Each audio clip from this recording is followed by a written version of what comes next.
you.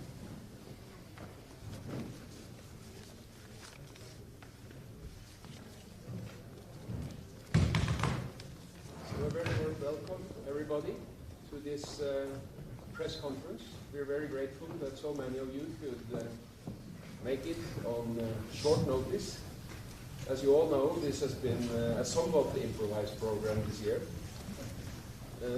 But more importantly than even welcoming you, despite how happy I am to see you all, I want to welcome Maria Corina Machado, this year's Nobel Peace Prize laureate, who, as you know, has undergone quite some strain to be here in order to be celebrated as the 2025 Nobel Peace Prize laureate. We are all extremely happy to have you here, to know that you are here safe and sound. I have apologized to you personally, but I also want to do it here with witnesses for driving you so hard after you landed just before midnight last night. I don't think you had virtually a second to yourself, apart from having been able to get a few moments with your family after all the arguments. Very happy to have you here, Maria. We will start this press conference with a few opening words from the chair of Norwegian Nobel Committee, Bakke-Fridnes. Then a couple of words from the Nobel Peace Prize laureate of 2025. And then we will open up for questions. And I will be moderating this event. And we aim to end up by quarter past 1 at the latest. Please, Jørgen. Thank you. Being here and talking about these issues has such a gravity that I cannot sit. I have to stand up for this, if you may. Because we gather here today to defend something far more important than either side of political or ideological divide. We gather to defend democracy itself, the very foundation lasting peace rests upon. Democracy is what allows nations to handle conflicts without violence. It turns fear into participation and power into responsibility. And this is what this is all about. Democracy, not dictatorship. Peace, not oppression. Few places show this contrast more clearly than Venezuela. There, the opposition united around a simple, essential demand: free elections and representative government. This shared commitment, despite political differences, is the very heart of democracy. But today, Venezuela faces the opposite. The country has entered one of the most repressive periods in years. The goal is no longer to fill prisons, but to silence those who can mobilize others. Torture, isolation, and inhumane conditions persist across detention centers. Families disappear into the machinery of repression. Fear is their tool of governance. This is what happens when democracy collapses. Freedom gives way to fear, and peaceful politics gives way to violence. It should not be necessary to state the obvious. Democracy is the path to peace. Dictatorship is the path to war and suffering. And yet, in the middle of this repression, stands or sits a woman who refuses to be silenced. For the past 15 months, Maria Corina Machado has lived in hiding. You've moved quietly here, cautiously, knowing that every step carried danger. You've lived with threats that would break people. the regime has declared its intention to erase your voice and even your life. Still, despite this, despite every warning, every danger, every reason to stay away, you are here. And today, as we look at you, we are reminded of something profoundly human. That courage is not the absence of fear, but the decision that something else matters more. That is why we in the Norwegian Nobel Committee wrote in October, as the leader of the democracy movement in Venezuela, Maria Corina Machado is one of the most extraordinary examples of civilian courage in recent Latin American history. But citations and speeches cannot grasp and capture what it means to see you being here in this room, in safety and in dignity. So just let me end with this. From all of us, we are so grateful that you are here. More grateful than any word can express. Grateful that the threats did not stop you. Grateful that fear did not silence you. Grateful that despite every risk to your life, you choose to come. Your presence here is a reminder that hope, courage, and love for your country, love for your family, can outlast repression. Thank you so much for being here.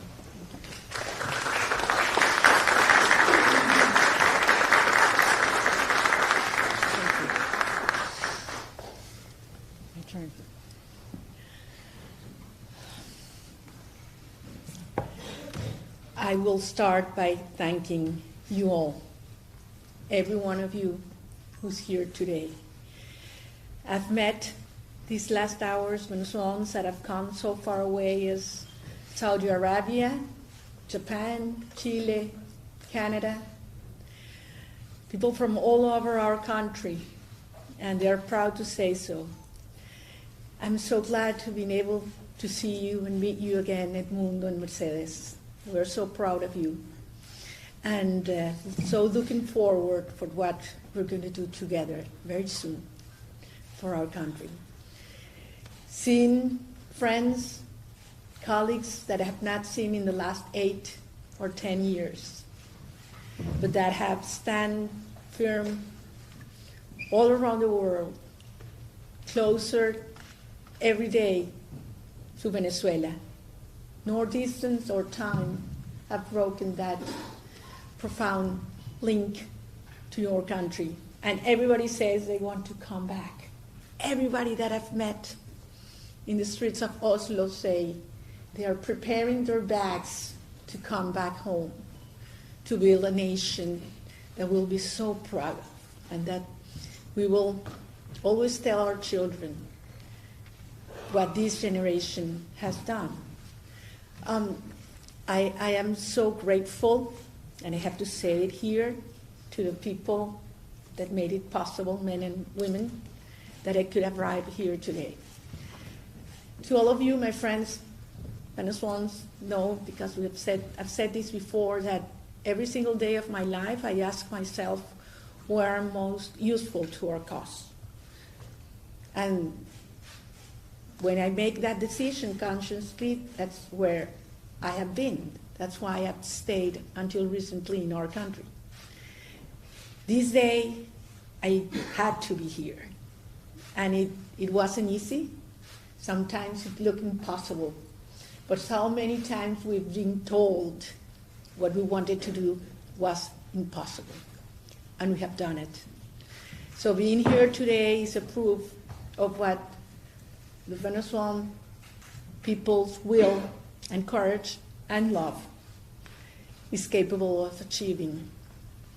And I arrived a little late, but I'm here, and I think that God has its ways, because my words couldn't have been better expressed by someone of a generation that has not known democracy or lived in freedom, but they have learned from their fathers, mothers, and grandparents what it requires. And these our children are willing to give their life for something they have never known. So that's why I'm convinced we have the best generation of Venezuelans ever, ready to finish our job. Not only to liberate our country, but to build a nation with strong pillars, ethical pillars, that will represent the new democratic institution for centuries to come. That's the magnitude of the responsibility we have. And now, if you allow me, I want to say a few words in Spanish. Porque quiero hablarle a todos los venezolanos que están aquí y que están en Venezuela. Todos sabemos que este ha sido un reconocimiento para cada uno de nosotros, 30 millones de venezolanos, que nos ha unido porque hemos celebrado en todos los rincones de Venezuela y en Venezuela a veces por dentro, a veces en iglesias, a veces solo en las cocinas de nuestras casas porque no se podía celebrar en las calles, pero en tantas ciudades alrededor del mundo. Y mi deber era venir a recoger este premio para llevarlo de vuelta a los venezolanos. Y pronto estaré de vuelta en Venezuela y sé que muy pronto ustedes también. Y vamos a demostrarle al mundo que no solamente nos merecemos este premio, sino que realmente esta generación entera pasará a la historia de la humanidad, porque lo que hemos hecho ha sido enorme y ha demostrado, como lo dijo Ana Corina ayer, que al final freedom certainly requires democracy, and I started wrong. Peace requires democracy, and you cannot have democracy unless you conquer and defend freedom. And at the end, to maintain freedom, and it is a personal, conscious decision, it requires a lot of courage, civic courage, as you have said. And an individual and a society is willing to do everything, and it takes a lot of courage when the things you love most in life, most dearly, are threatened. So at the end, it is an act of love. Ultimately, peace is an act of love. And I think that's the lesson we have given ourselves. And we hope that these, can be helpful and inspirational to other nations as well. So thank you very much to all of you, the committee, and the Institute, and certainly to the Norwegian people that have shown us also much love in these hours. Thank you very much. Thank you. Thank you. Thank you so much. I know already see more hands than I can possibly register and I can possibly accommodate. So this is going to be unfair, and I apologize in advance. But I already have a few names on a few people on my list. AP first. Please introduce yourselves and your affiliation. Thank you, Pierre from AFP. Congratulations too.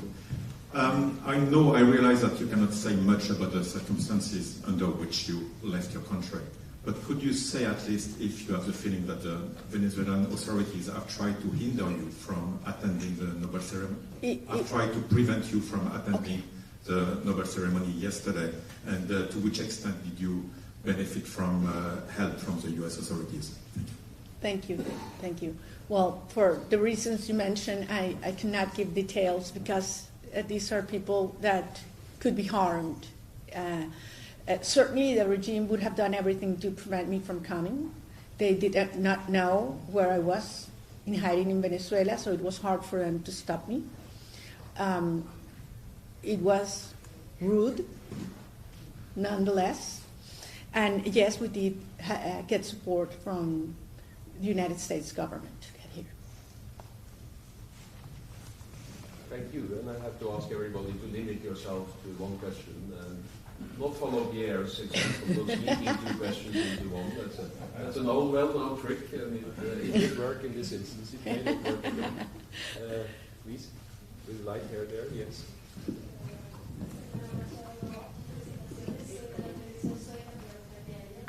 Please wait for the microphone so that we can hear. Soy Katerina Elliot de la televisión sueca. Muchas felicitaciones.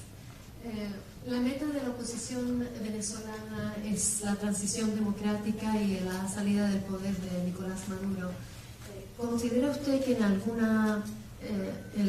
escenario sería necesario una intervención militar estadounidense para lograr esa meta? Bueno, muchísimas gracias. Voy a contestar en español porque la pregunta fue en español. Supongo que el público se lo desea. La sociedad venezolana ejerció el derecho al voto y la soberanía popular el 28 de julio del 2024 y de manera aplastante eligió a Edmundo González Urrutia como nuestro legítimo presidente.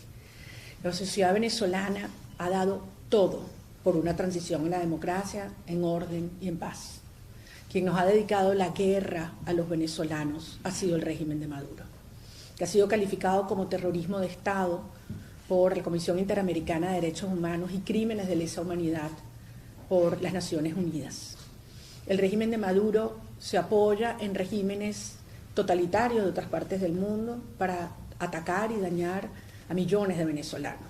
Rusia, Irán, Cuba, grupos terroristas como Hezbollah, Hamas, los carteles de la droga o la guerrilla colombiana, que están ocupando Venezuela. Esa es la verdadera ocupación.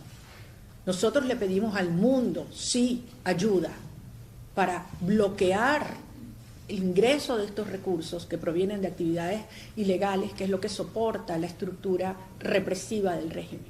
Y eso viene por tráfico de armas, por tráfico de drogas, por tráfico de oro, por tráfico de seres humanos. Y sí, así como el régimen se apoya en sistemas criminales, nosotros necesitamos que las democracias del mundo apoyen a los ciudadanos. Gracias. ¿Una intervención militar? Maria Corina, would you like to summarize very briefly? In English? In English, since Okay, I yeah. apologize. There are some of us who don't know Spanish. I thought that after I suspect I'm not the only one in the 2 room. intense days you had at least. No, I was asked if you were supporting an intervention from the United States, and I said that Venezuela has been already being occupied by forces from totalitarian regimes such as Russia, Iran, Cuba, and criminal groups such as Hezbollah, the drug cartels, and the Colombian guerrilla.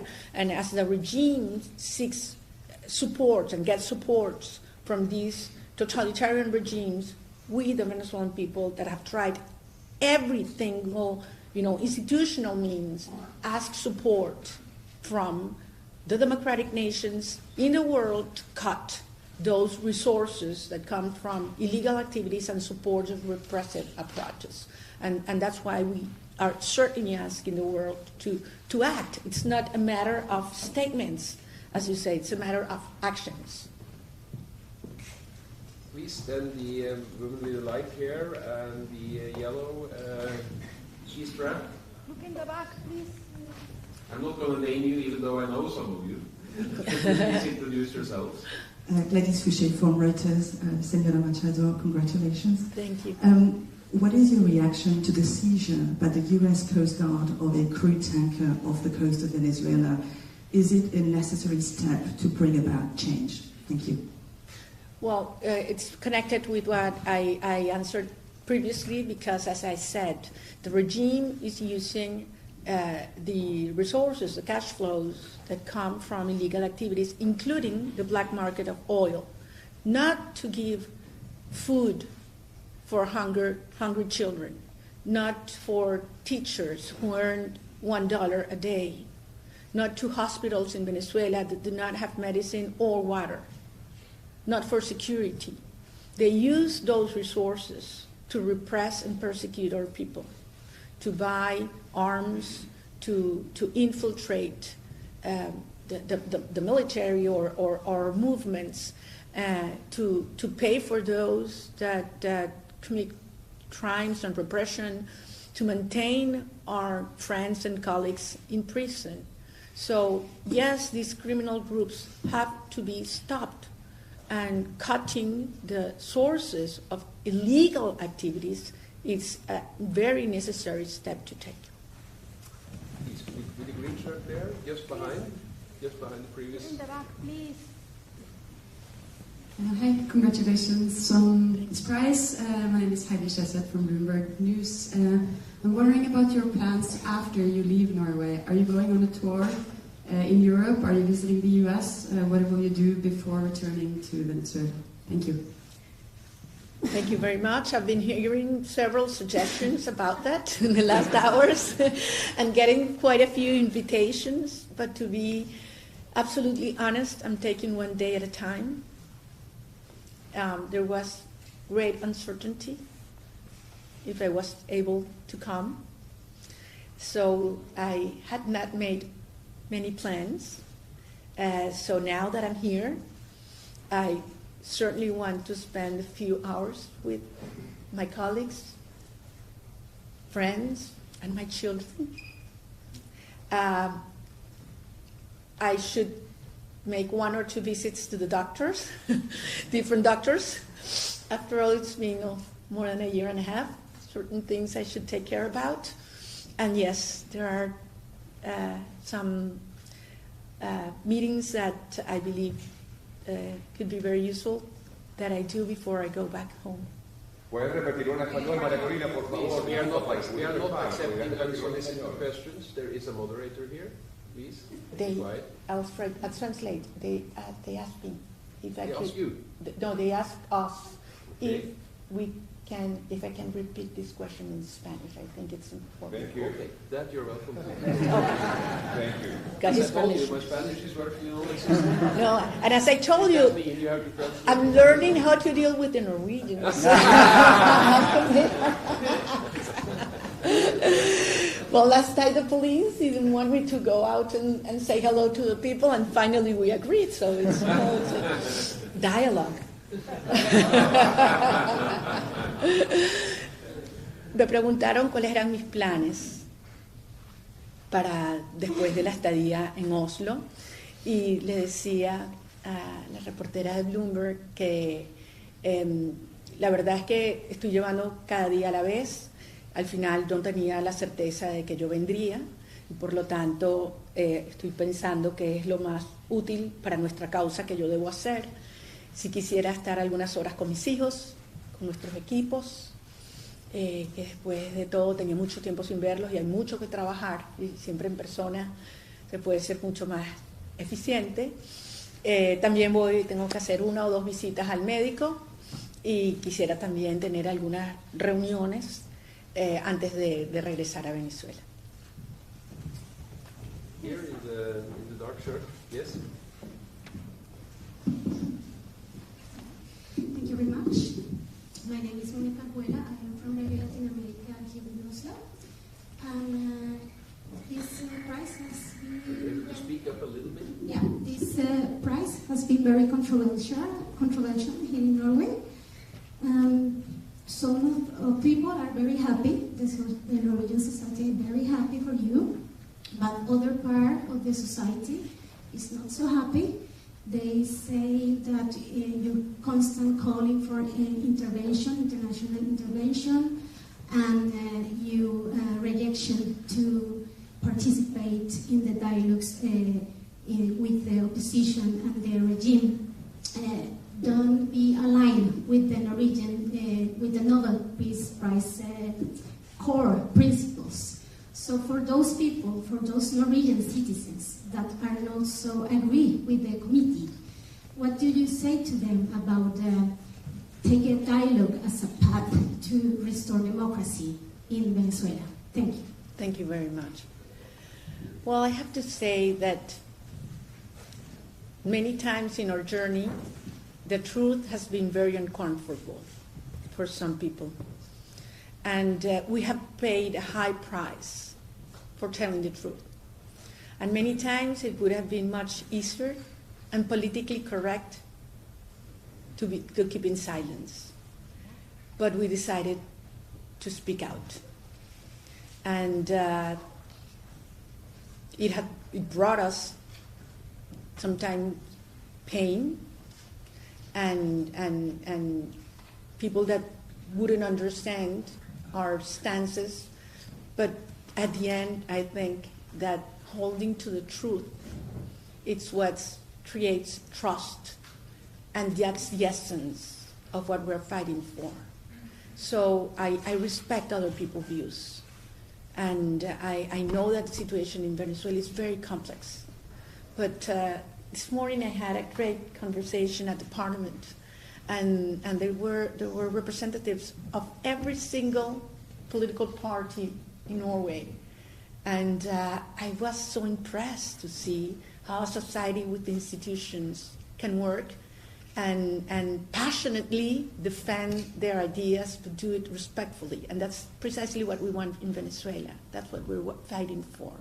So I ask anybody, that perhaps, and it's their right to have a doubt, to look further into what's truly at stake in Venezuela right now. And this is not only the unity of the opposition, but I insist it's the unity of the whole nation, what has happened in our country. Please, in the back, please. Thank you. Thank you. Alison Bunker from Sky News. President Trump has said that Nicolás Maduro's days are numbered. You've spoken about the people of Venezuela returning home very soon. What level of coordination is going on between yourself and the US administration about the day after Maduro goes, the weeks after? Well, we are not involved at all in the decisions or operations that regard to the national security of other countries. I mean, every country has its own right for legitimate defense, and when they feel that their national security is at stake, they act accordingly. We have been working hard, not only with the US government, but other governments in Latin America and Europe, in terms of explaining in detail how we are prepared for the first 100 hours and the next 100 days in a country that has a multidimensional crisis. It's not only the humanitarian crisis, the financial crisis, the public services crisis, the security crisis, all together. So it's quite a challenge that President Edmundo González and his team have, but I want to assure you that very talented, experienced, and honest professionals within Venezuela and abroad are working together, and we have the plans and teams ready to take control on day one. The man with the white earpiece there, excuse me. Yes, please. You have the mic. Please wait for the mic. Hola, mi nombre es Alejandro Hernández de Venezuela. Preguntarte, María Corina, ¿qué está previsto en esta etapa cuáles son los pasos siguientes en esta etapa? ¿Cómo podrías dibujar la ruta que viene en estos próximos días o en el corto plazo? Y si su vuelta a Venezuela está prevista, aunque Maduro aún siga al frente del poder. Bueno, mi vuelta a Venezuela será cuando pensemos que las condiciones propicias en términos de seguridad y no depende de la salida o no del régimen. Será lo antes posible.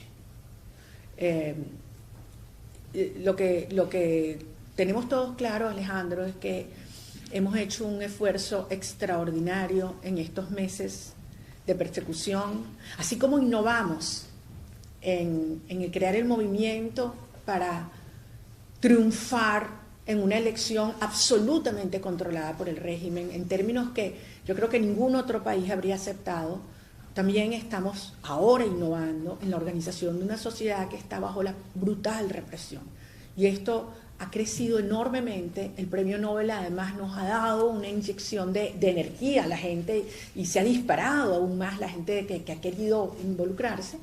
Y lo que hay que seguir es preparándose para la transición, aumentando la presión externa y manteniendo y avanzando en la coordinación externa, que incluye, entre otras cosas, lo que preguntaba aquí antes tu colega, de que el mundo tenga muy claro cuáles son los planes y las áreas de cooperación que se van a requerir durante el periodo de transición. You want this in English? Yes. Okay. Sure, I'm not the only one. I follow instructions. Well, he asked me what are the next steps and if my return to the country was conditioned to Maduro leaving or not power. I said that I'm going back to Venezuela regardless of when Maduro goes out. He's going out, but it's going to be determined in terms of what is the moment when I finish to do the things that I came out to do. And it's the proper conditions to go back, I will go back.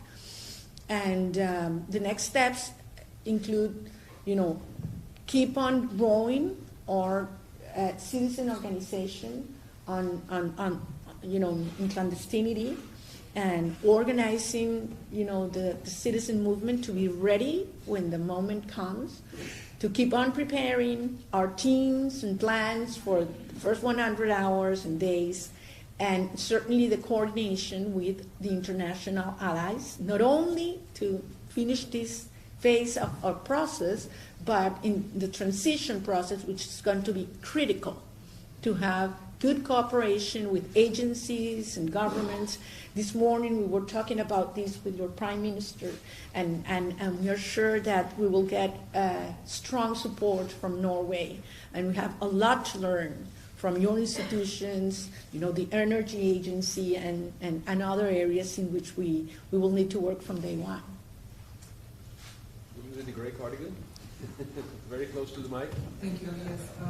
I'm Corina Negra from Radio Romania, and I was wondering when the day will come, what institutions you will internally reform first? Will this be police, justice? Thank you.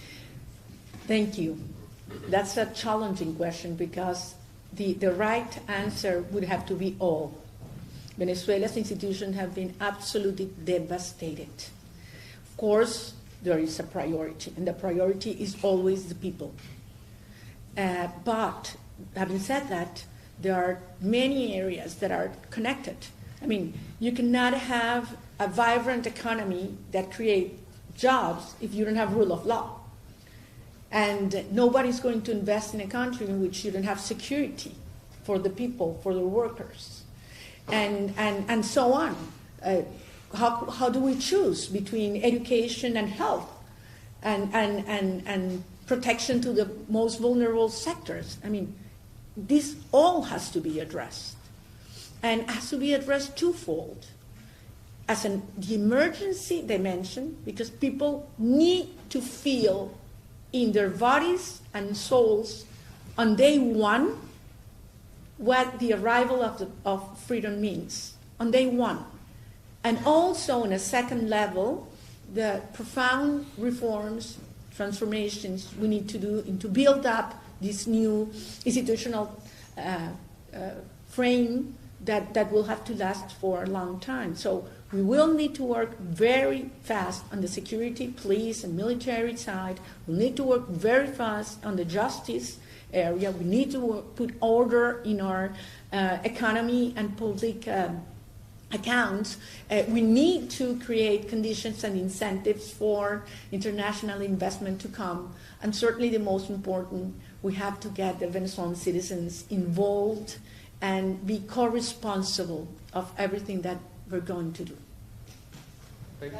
The woman with the dark hair. The back, please. Yes? Please wait for the mic. Shazia Majid from Verdensgang here in Norway. Madam Laureate, you took a huge risk coming to Oslo. There's a huge risk when you go back. What if you cannot go in? Will that weaken, your absence weaken the resistance on the ground? As I said, it was a decision that we reflected extensively. of course, some people that love me and care for me thought it was not necessary. On the contrary, I think it was one of the most important and urgent decisions I had to make. I had to be here. And I believe that the risk, even though it was very high, it was worthwhile. And of course, the risk of going back perhaps is higher, but it's always worthwhile. And I'll be back in Venezuela, I have no doubt. The man with the glasses there and the gray shirt. Two men with gray shirts. I'm being hijacked here. Okay, you'll get your shot. He has glasses. Felicitaciones, soy Anatoly Kurmanaev de New York Times. Por respeto de moderadoras, voy a hacer esta pregunta en inglés. You've been very clear that you want to focus international attention on what's happening inside Venezuela, on the suffering and abuse happening inside Venezuela. And at the same time, I know you have been frustrated by attempts by some Western media to view your movement, view your work through the prism of American politics, of partisan tensions inside the United States. At the same time, you have dedicated this prize to President Trump. Can you explain this apparent dissonance? Well, I think it's absolutely coherent. The war that Maduro has declared towards the Venezuelan people has brought us, we always insist, great pain and destruction. I believe we have never seen this kind of violence against innocent people in our country's history. It has been called state terrorism by the Inter-American Commission of Human Rights. State terrorism inside towards our people, narco-terrorism towards other nations in the region. So I believe every country has the right to defend themselves. And in our case, I believe that President Trump's actions have been decisive to reach the point where we are right now, in which the regime is weaker than ever. Because the regime previously thought that they could do anything. They felt they had absolute impunity. They could torture, they could disappear, they could sexually assault young women, and absolutely nothing was going to happen. The cost was zero. Now they start to understand that this is serious and the world is really watching. So you create incentives for that behavior to stop. You need to raise the cost of staying in power and lowering the cost of leaving power. Only when you do that, this regime will break down. And that's where we are moving towards right now. The very final question goes to the gentleman there with, again, with the glasses and the gray shirt. Maria Corina, Luis Carlos Díaz, BPI TV. En este momento hay madres y hermanas y familiares de presos políticos buscándolos porque están en desaparición forzada. Hay miembros de tu equipo que están incomunicados, que han sido víctimas de tortura. Estás acá. ¿Qué mensaje tienes para todas estas personas que están en Venezuela, que no pueden celebrar en público y que están esperando ser bien representados? Te agradezco mucho la pregunta, Luis Carlos, porque además sé que todos los periodistas venezolanos que están aquí han sido la voz de miles y miles de hermanos y compañeros, incluyendo a Rafael, a Henry, a Perkins, Nora, Katy, Gabito. En el camino, confieso esto, que fue sobre todo una etapa muy difícil, la forma de conseguir un poco de tranquilidad fue empezar a recordármelos uno por uno y a nombrarlos uno por uno. Y me dio mucha fuerza, ¿no? Porque al final esto que estamos haciendo es por ellos. A mí me ha tocado anunciarle a madres que sus hijos han sido detenidos. Y déjame decirle que ha sido el momento más desgarrador y difícil de mi vida. Y en este tiempo, en estos 16 meses, dedico todos los días tiempo a hablar con familiares, sean hijos, esposas, madres de muchos de nuestros compañeros, algunos yo ni los conocía. Ayer cuando pude abrazar a mis hijos, yo pensaba en ellos, Flor, la mamá de María. En ese instante yo decía, Dios. Y madres que no han visto a sus hijos en más de 10 años porque se han tenido que ir del país, ¿no? Y les digo, es difícil que el mundo entienda lo que ha sido la separación de la familia para los venezolanos. Y fue una estrategia intencional para quebrarnos, ¿saben? Porque pensaron que con eso iban a hacer la sociedad venezolana más débil. Tú fracturas la familia, sumerges a la gente en la tristeza, ¿no? Y fíjense que al final eso se convirtió en la gran fuerza que nos ha unido y que ha derribado todas las barreras. Es decir, nuestros hijos de vuelta en casa, los presos, los perseguidos, los que se han ido. Y yo siento que no ha habido una generación de venezolanos mejor preparada para eso. El dolor nos ha unido y no hay otra generación que ame la familia, la libertad y su tierra, el poder recorrer tu país como esta generación. Son nuestros héroes y son los primeros homenajeados, cada uno de ellos con este honor que nos han ofrecido. That's a long answer. It's about the political prisoners. Is it possible to say? Yeah, I'll do it. I'll do it as quick as possible. And he was asking me that I was able to embrace my children.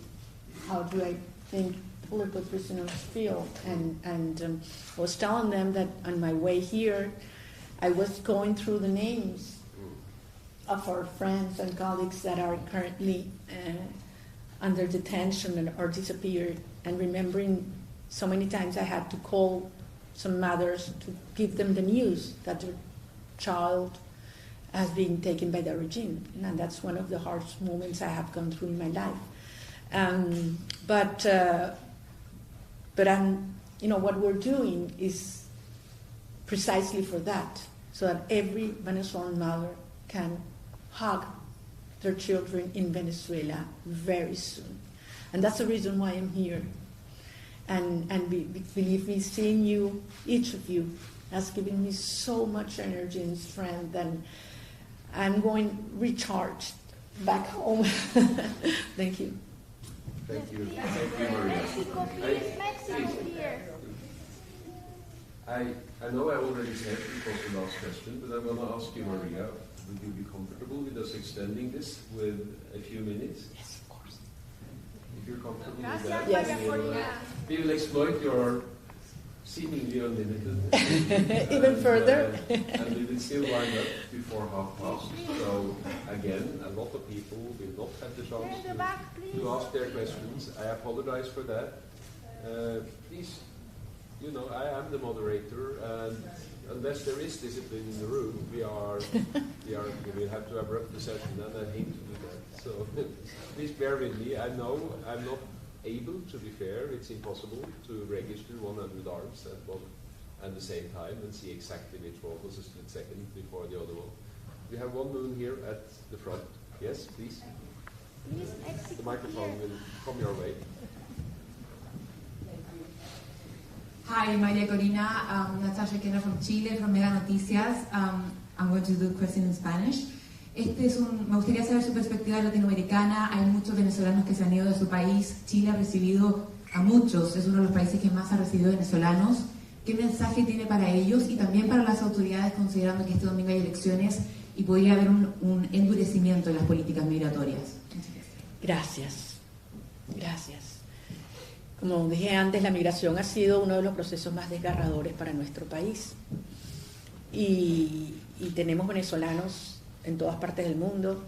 En particular, estamos muy agradecidas a aquellos países agradecidos que los han acogido, recibido e integrado a sus costumbres, a su economía. Y entendemos que la llegada de cientos de miles o millones de ciudadanos de otra nacionalidad puede generar tensiones internas. Al final, lo que nosotros queremos es que todos regresen y que mientras permanezcan en estos países, estos gobiernos entiendan que se han ido en contra de su voluntad y que salvo escasísimas excepciones, son gente súper competente, súper preparada y que está aportando muchísimo en los países donde va. En el caso de Chile, espero que se mantenga un espacio de respeto y de bienvenida a los venezolanos hasta que regresen muy pronto a Venezuela. Gracias. She was asking me about the Venezuelan migrants and that there's a presidential election next Sunday in Chile, and I'm saying that we do ask, we are first grateful to countries and governments that had received so many Venezuelan migrants that are hardworking and honest and family-loving individuals, and that we hope that they keep protection until they are able to come voluntarily back home. Please, Mexico here, please. Mexico here. Maria Corina. Sí, muchas gracias María Corina.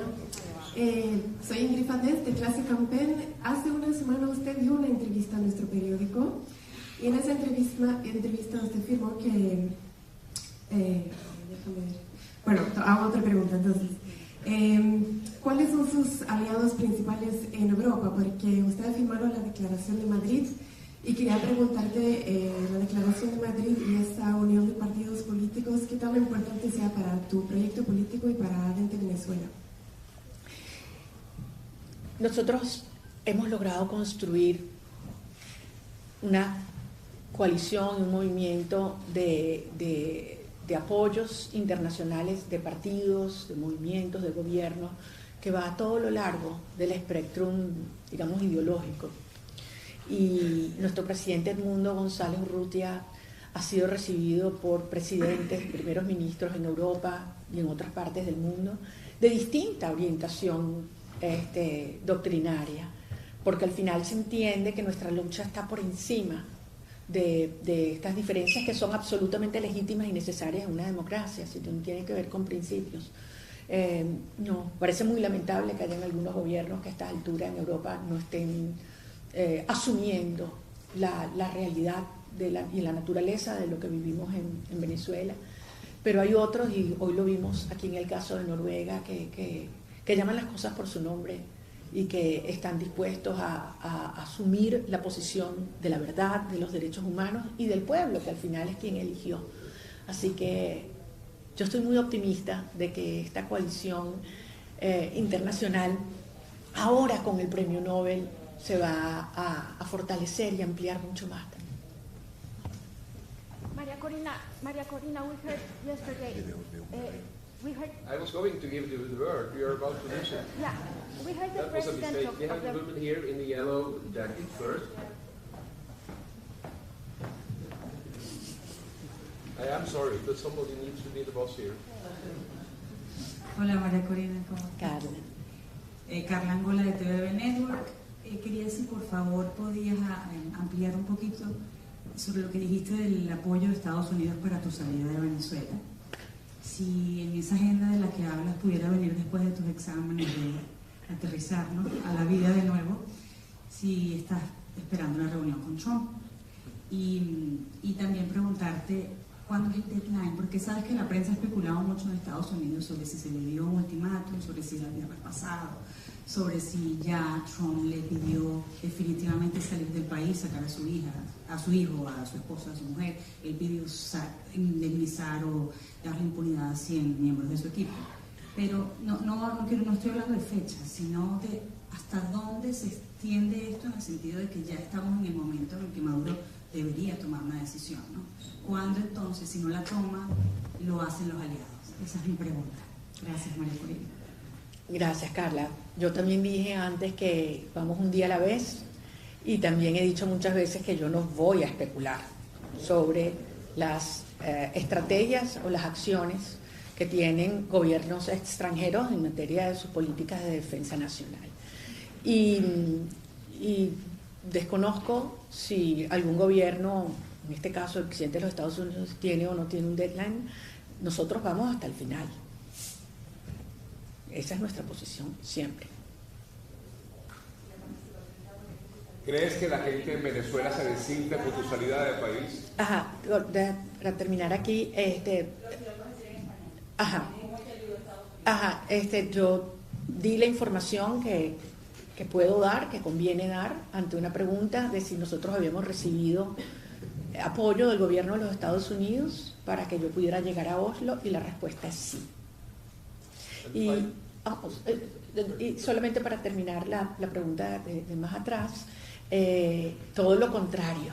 Yo siento que los venezolanos dentro y fuera de Venezuela están muy felices, muy emocionados de que pude estar aquí en representación de ellos, y que, como dije antes, voy a regresar a nuestro país a llevarle su premio.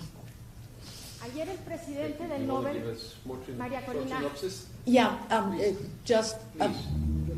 she asked me if I knew about President Trump's ultimatum and if I had received support. Right. And I said that I have no information regarding the first issue, and that I had affirmed that we did get support from the U.S. government in order to arrive in Oslo. Okay, the woman at the back. Yes. Thank you so much.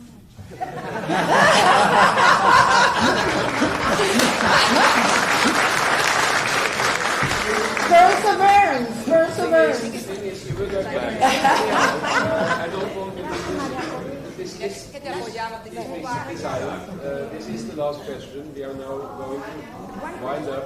I know there are another 100 people in the audience who would like to ask the last one. They need to go to the forum.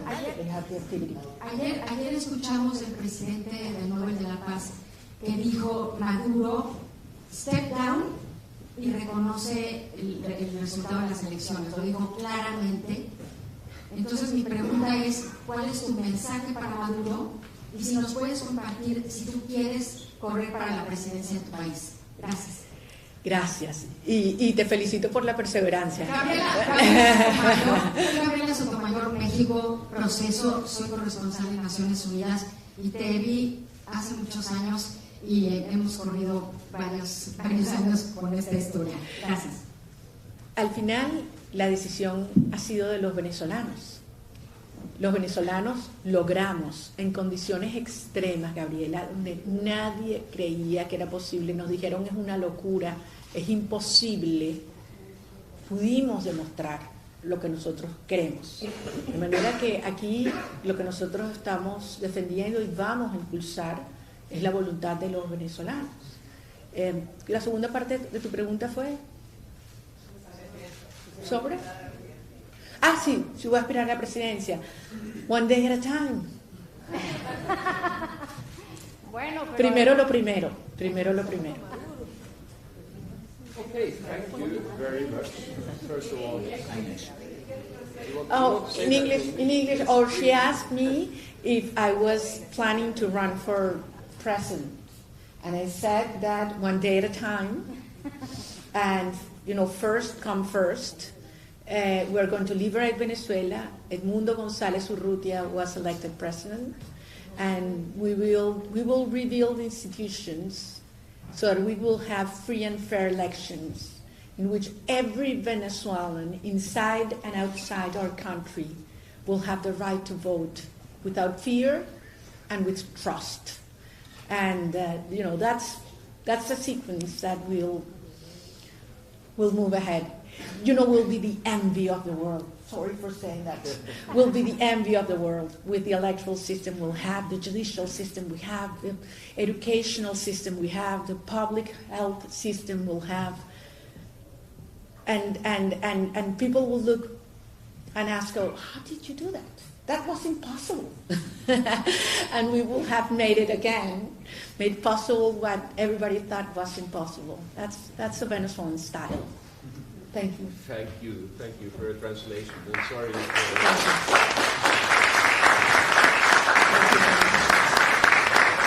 Thank you very much. Unfortunately, we are winding up. I apologize to all those who didn't get a chance to ask their questions. It's been quite an intense 24 hours. We say thank you to Maria Corina Machado, thank you to Bakke-Fridnes, and thank you to everybody for being here. Thank you.